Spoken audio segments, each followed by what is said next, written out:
Are Mike Yeo and Chuck Fletcher repeating some of their mistakes from their Minnesota Wild days in Philadelphia? We find out that and more to preview tonight's game against the Flyers today on Locked on Wild.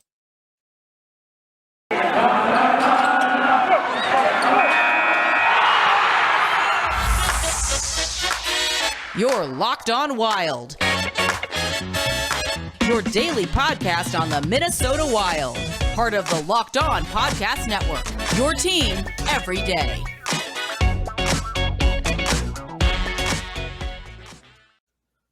Welcome to a special crossover edition of Locked on Wild and Locked on Flyers, part of the Locked on Podcast Network, your team every day.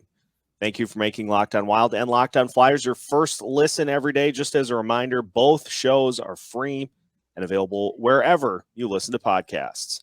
On today's crossover episode, we catch up with Rachel and Russ of the Locked on Flyers podcast, get some lowdown on the Flyers so far this year with a lot of Minnesota Wild-related coaches on the staff. We'll also talk about some of the keys to the matchup and trade deadline as well. My name is Seth Topal, host of Locked on Wilds, veteran captain of the Locked on Wild podcast, and joined, as mentioned, by Russ and Rachel from the Locked on Flyers podcast.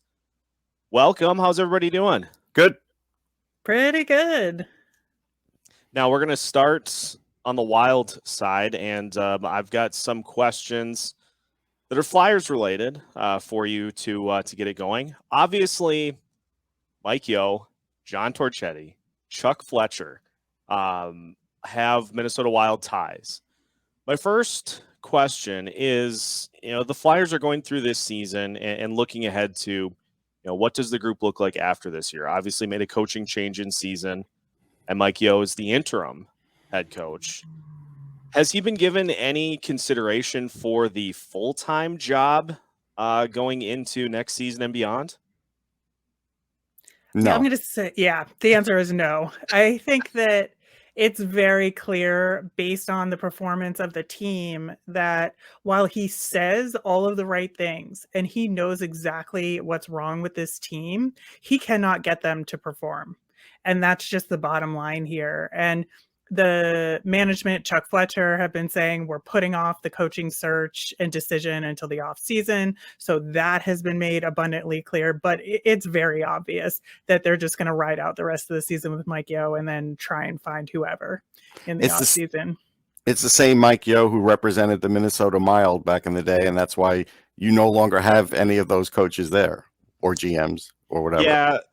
And when you said it like that 100% is what we saw here, which led to him being dismissed, is knowing what the problems are, not being able to get players to fix those problems. So right.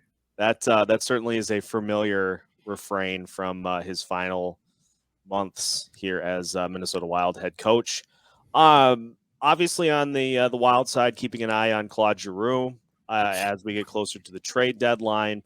Has his play increased as teams have started to become more interested in his services, or have his numbers started to kind of cool down? What's the status of the guy that's going to come in and help reboot this Wild season?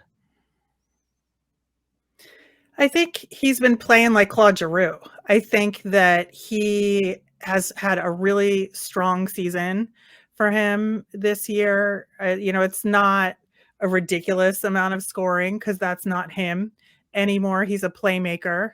And I think, as long as he's been on the wing, that's been a really positive thing for him. And he's just been continuing that all season long. And he is who he is. Everybody knows that. And I think this whole process for him has been genuinely heartbreaking. And so I don't think he's thinking that far in the future. I mean, obviously I'm not a mind reader, but I think he knows it's happening, but he's just living in the moment right now. And so he's just playing like he always plays, and he works extremely hard and he tries to make positive things happen out there. And this team being the way it is, sometimes it does and sometimes it doesn't. Yeah, he's trying to keep it positive, and he is still a really good player. He's making Cam Atkinson a better player, as an example. He may not put up all the points, but he's winning a ton of faceoffs. He's playing good defense. he is doing everything a player of his magnitude can do with the limited amount of talent that's around him. Okay. Just a quick follow-up to that. I did see somebody mention there may be a chance if he is traded that he were to re-up with Philly after the year. Is that a possibility?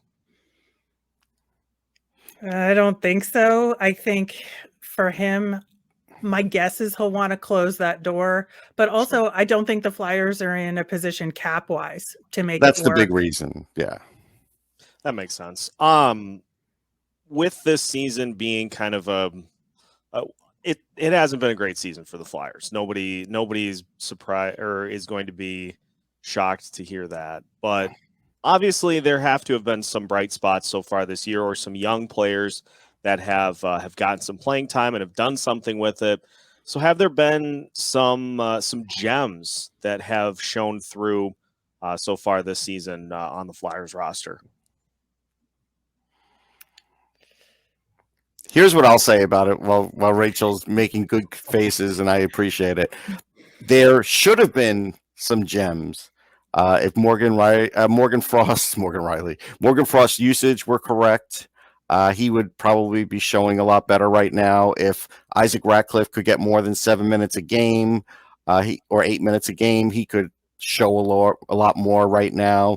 If Cam York was allowed to come back up and replace, I don't know, a worn out Keith Yandel or Nick Seeler, who you can't take out of the lineup.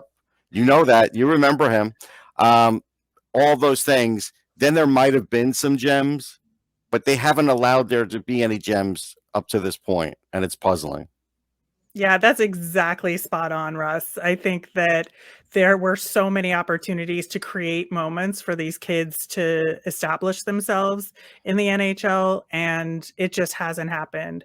I would say that if you want to expand beyond younger guys and look at the team overall, I would say Carter Hart's season recovery has been a bright spot to show that he's not the elite goaltender, but I don't think he was ever going to be that.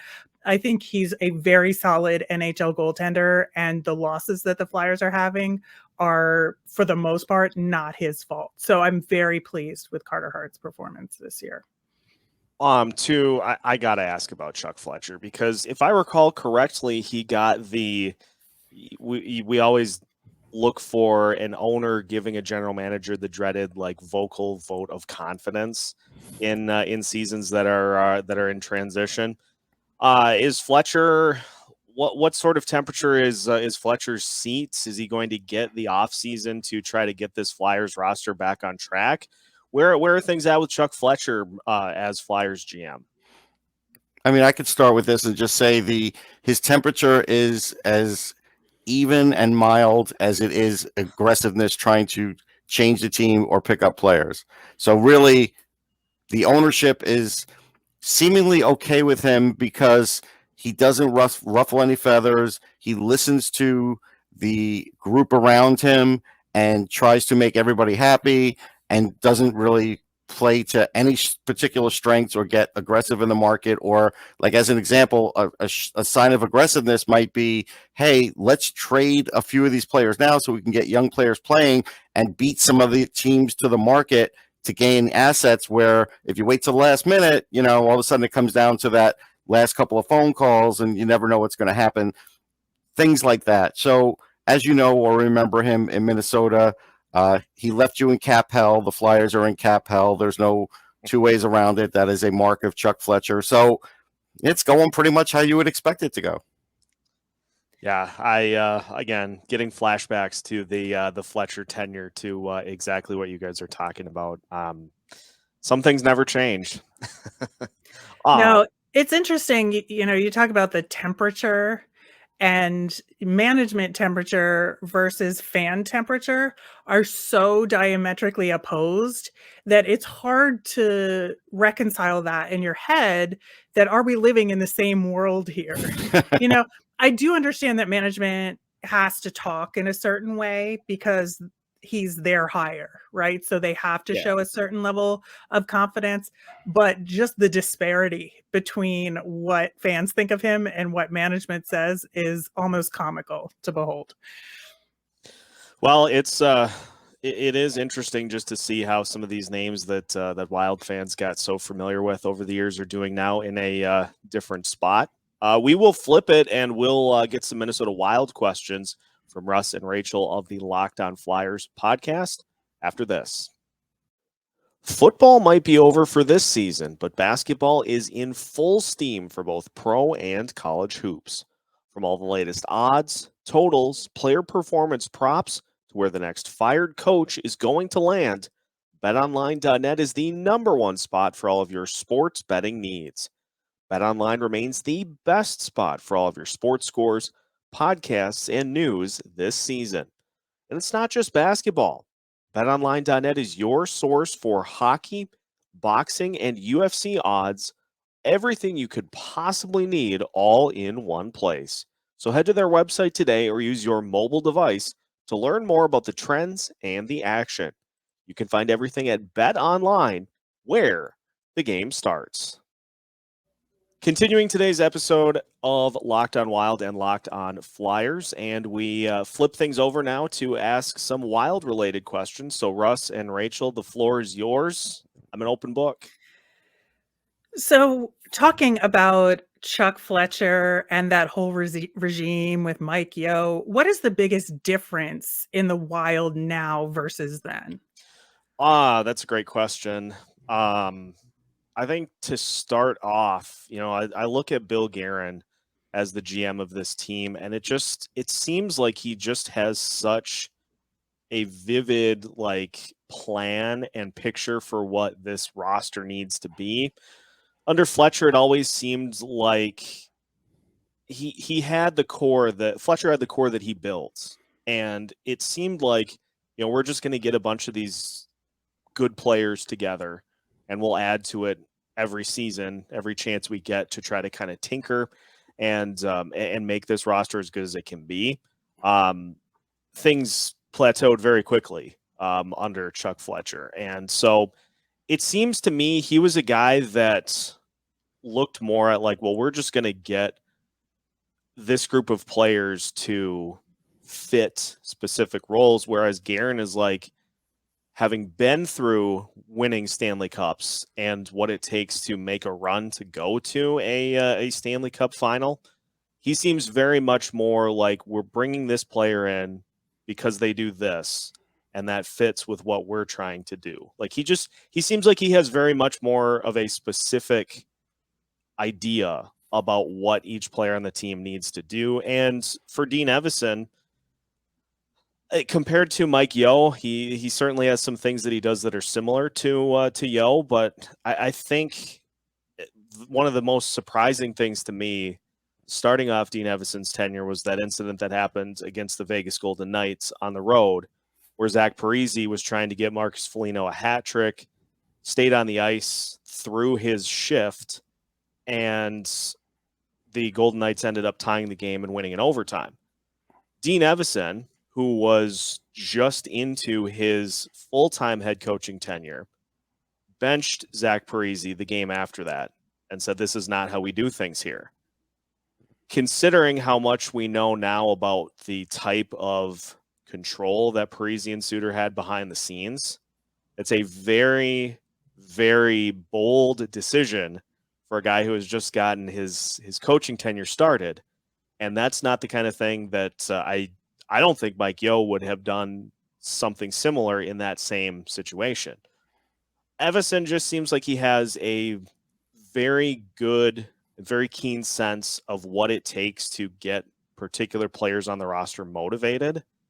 And I don't know. I know Mike Yeo had some of that, but I don't know that he had it to the same level that Evason has. Well, he doesn't bench any veterans. I can tell you that he will not. Yeah, that's a big change. And Evason has called out players like Kevin Fiala, who obviously has been on a tear over the last few months. Calls him out publicly for his play because he knows that that's what it's going to take to get more out of him. And so you look at those two compared to Fletcher and Yeo, and it seems like they just have a better grasp on what they want this team to do and how to get it out of them than Yeo and Fletcher did when they were here. Nope, that's fair. I could see it. So let's talk Matt Boldy. I'm a big draft guy, and I liked him in the draft and had him as a first rounder. None of that is anything to really write home about because you could see he was going to be a good player. But I saw something out of him in his World Juniors that let me know that he could be a star player. Just the way he was handling the puck, passing the puck, shooting the puck. I was like, okay, he against his own age group was clearly ahead of things. And I don't want to get too far ahead because, again, you bring up a guy in his rookie year and point a game is not going to last. I get it. But give me an idea of the impact he's had because that's a team who next year will be in cap hell. But, Kaprizov, Boldy, these guys with a little bit lower salaries can help them at least get through that. Well, it was so crazy when Boldy came up because you look at that being the time that Kevin Fiala's numbers started to improve as well. And so not only is he playing well, but we've seen the chemistry level that Kirill, Kaprizov, and Matt Zuccarello have to where it's almost as if they are just two of the same player out there on the ice. They're completing these insane passes, crazy goals because they know, what the other player is going to be doing pretty much at all times. Fiala and Boldy have developed that, and Boldy just comes in as just this super poised player on the ice, and his puck handling is great. He seems like somebody that has an idea at all times of what he wants to do with the puck, and it's one thing to be able to fit a pass into a tight window to a teammate to try to score a goal. It's another thing entirely to, on the power play, be able to navigate through three opponents in a very tight window and not lose the puck. His puck handling might be near the top, if not the top on the team at this point. He just is so good with the puck. He's so good in those situations of, the quick hitter pass to, say, Fiala on the other side of the net. He's so good in these situations that it matters most with the puck. And you go with Fiala from a guy who had two defense-oriented guys on his line for a majority of the season before Boldy got there. As soon as Boldy got on that line, it's just this level that has completely turned the Wild offense into a juggernaut. I don't see any reason to suggest that. And yes, he won't end up being a point per game player, but as far as a player that can seriously help what this Wild offense is doing beyond this year, I see no reason to suggest that it won't continue because all of the things that he's good at are just instinct, and that's not something that you can necessarily teach a player. Just being able to know what to do is huge. Just one follow-up on that. So preseason on like the biggest show I do audience-wise, I picked the Minnesota Wild to come out of the West and make it to the Stanley Cup. And I wonder if you were listening that day preseason, what would you have thought of me saying that? Coming into the season, I wasn't sure what to expect from this team per se, because obviously those buyouts are a huge thing that's going to be looming over this team for the next few years. One of the things that I was concerned most about coming into the year is that the Wild had a successful season last year while beating up on teams like the San Jose Sharks, the LA Kings, the Anaheim Ducks. I wondered if the success was mostly because of just playing those teams and beating them every night. And so I figured there would be some regression that, we might not see as successful of a year, but I still thought the team was going to be a good team, probably in the top half of the Central Division. They caught fire early on and, for a brief moment were the best team in the Western Conference. And then the injuries started to kind of catch up with the Wild, who are currently without Matt Dumba, currently without Jordan Greenway. Now, you may think, and I thought, just with how this team has done this all year, next man up. But sometimes you get injuries to players that just you can't replicate what they do on the ice. And so even with the fact that the Wild are in their biggest slump of the season, it still seems like a playoff team to me that could do some damage and win a series, maybe win 2 series, depending on how things shake out. But into the season, getting to the Cup final, I probably would have thought that was a little too high for the Wild. But I was fully drinking the Kool-Aid when they went 9-0-1 to finish off 2021. Yeah, the Wild have been a little uneven as of late, lost those back-to-back games against the Flames, who are a similar style team, I would say, but can execute a little better. So what do you think the difference maker is there and the biggest issues facing the Wild right now? I think in Calgary, before the Tyler Toffoli trade, we saw a team that was good, but looked like they needed maybe one more piece to really take a jump to that next level. Obviously, since Toffoli, they have been unbeatable. And so, yeah, I feel like there are a lot of similarities between what they do and what the Wild do. Obviously, a great team offensively. If anything for the Wild, I think the thing that has let them down recently has been defense and goaltending, and obviously Matt Dumba is a huge part of that. But it's crazy to me that Cam Talbot, and I had the numbers when he over his last 9 starts, and he had the one against Calgary at home. So in his last 10 starts, he's 4-6, and it's either been like best goaltending you'll ever see in your life when he wins, or he's basically a lock to give up 5 goals. And so the goaltending has been, whereas last year it was very, very even. You weren't getting a shutout every night or like 1 goal allowed, but the goaltending was so consistent last year that it helped this team. If they gave up 2 goals, they knew that they were still going to be in the game. But now we've got this stretch where the Wild are giving up 4 or 5 goals a night, and even as good of an offense as the Wild have, that's a lot to ask for a team to try to consistently overcome 5 goals allowed. And so that coincides with the Canada stretch going up against everybody in Canada. So some of that is fixable with Dumba going back into the lineup at some point, hopefully soon. But, some of that, too, is the effect that we want to kind of see with the Wild in getting a boost from making a deadline trade to try to kind of help breathe some life back into this team. So Ryan Hartman, I covered him way back with the Plymouth Whalers. Like, they don't even exist anymore. And he was a terrific player. He was a pest, but he could score. He could skate. He could do a lot of things. He was a top 6 guy. Then, he gets drafted by the Blackhawks. He plays with them. He turns into like that third line guy. And then when a little bit of the goal scoring tails off, he becomes this fourth line guy, sort of trapped in the fourth line. Even the Flyers had him, didn't have any idea how to use him. And now all of a sudden with Minnesota, he's back on the power play, which he was always a power play guy, back on the power play, back to scoring. So what do you think the ultimate difference has been in Hartman? Is it usage? Is it confidence? What do you think it is?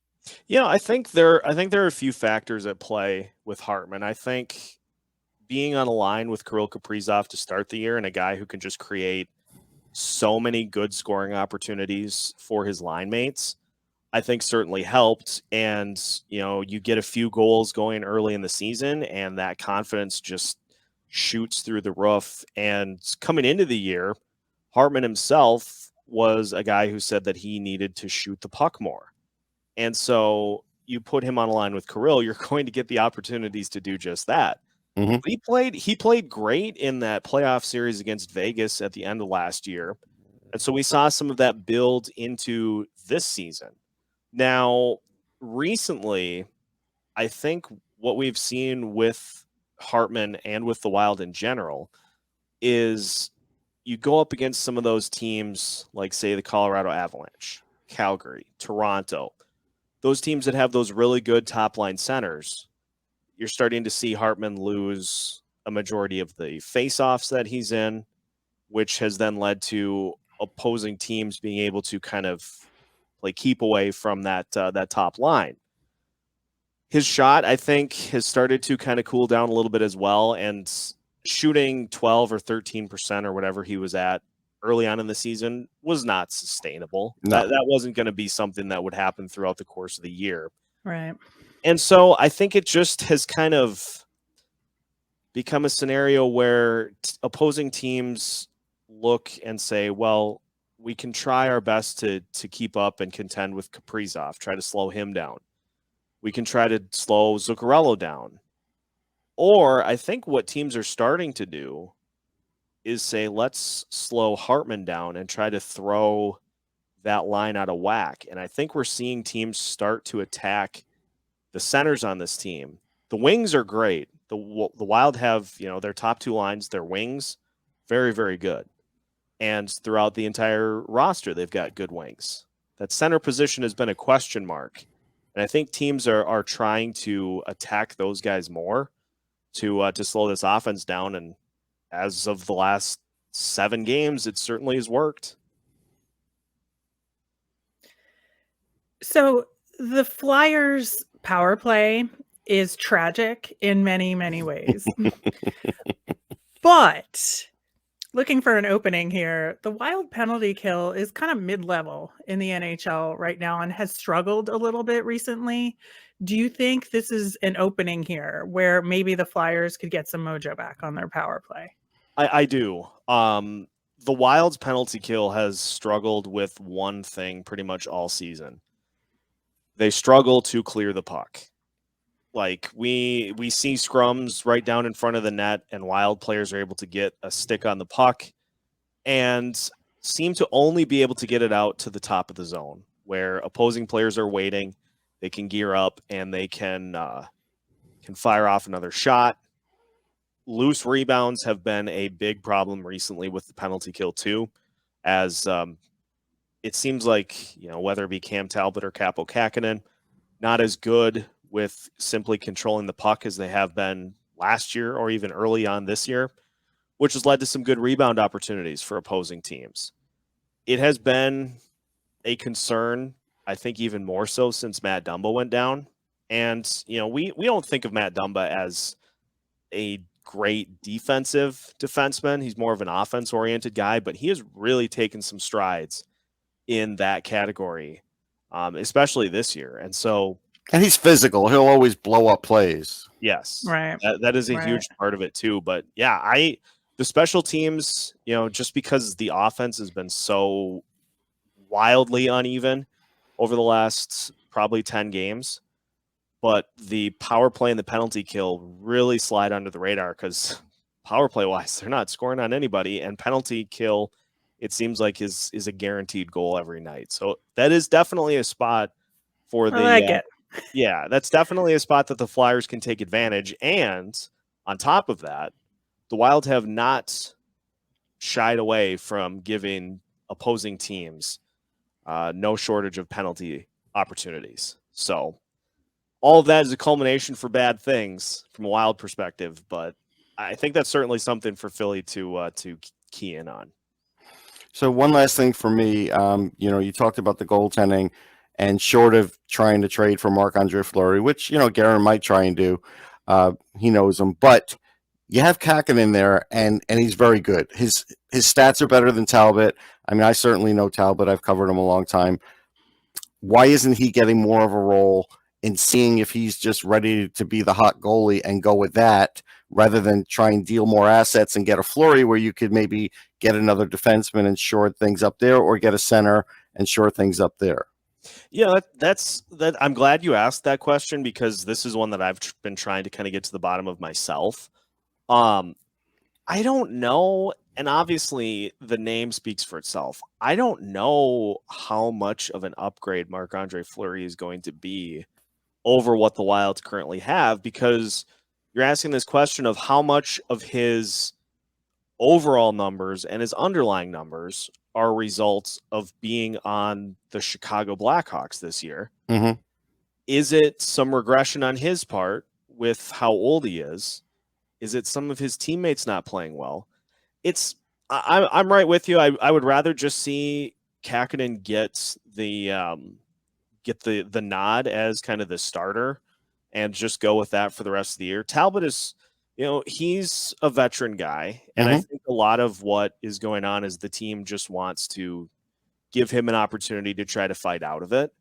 I think, and I was looking at this the other night, and I think part of it comes down to, it seems like when Capo is in and is in net, he just does such a better job tracking the puck and not reacting too quickly. He's faster post to post than Talbot at this point. Yeah, and I think some of his, some of that I think stems from the confidence of how well he's played this year, whereas it seems like Talbot is stuck in between trying to kind of anticipate what's coming, as opposed to simply staying back and reacting to, reacts to the shot when it happens, as opposed to if you've got a player on either side of you and you commit to one and they pass to the other and he's able to just tip it in for the wide open net, that obviously is going to look really bad. Whereas if you just wait and trust your instincts, I think that's part of the big problem for Talbot. Obviously, there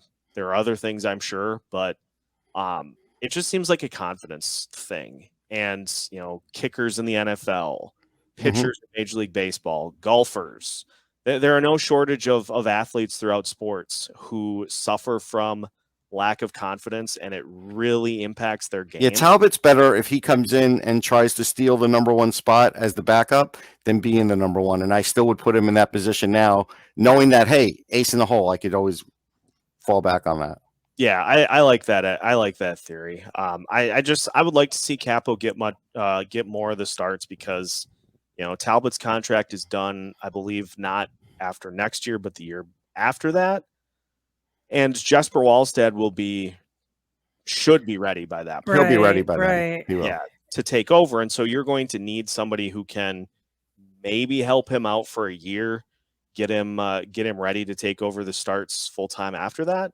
So that, I think, would be a perfect spot for Capo if he can continue to build off of what he's been doing, and if the Wild continue to give him plenty of opportunities. Well, that was really excellent information across the board about the Minnesota Wild. Again, it's just a team that's there, but Flyers fans don't get a ton of opportunity to hear about. And Seth, that was tremendous. Yeah, thank you. Thank you guys for hopping on, and appreciate being able to chat hockey in general. But if there are Minnesota Wild ties, obviously happy to talk about those as well. That's going to do it for today's episode of Locked On Wild. A big thank you to Rachel and Russ for swinging by for the crossover edition of today's show. Once you're done with your first listen today of Locked On Wild, make sure to head over to Locked On Flyers for some more intel on the Philadelphia Flyers ahead of tonight's matchup. Also, make sure to follow Locked On Wild wherever you listen to your podcasts, and on social media as well. Check out the Locked On Madness bracket going on now on the Locked On Wild Twitter feed. Make sure to cast your votes to help us determine the best Wild player ever. We will keep you up to date on all things Minnesota Wild with new episodes every Monday through Friday as part of the Locked On Podcast Network.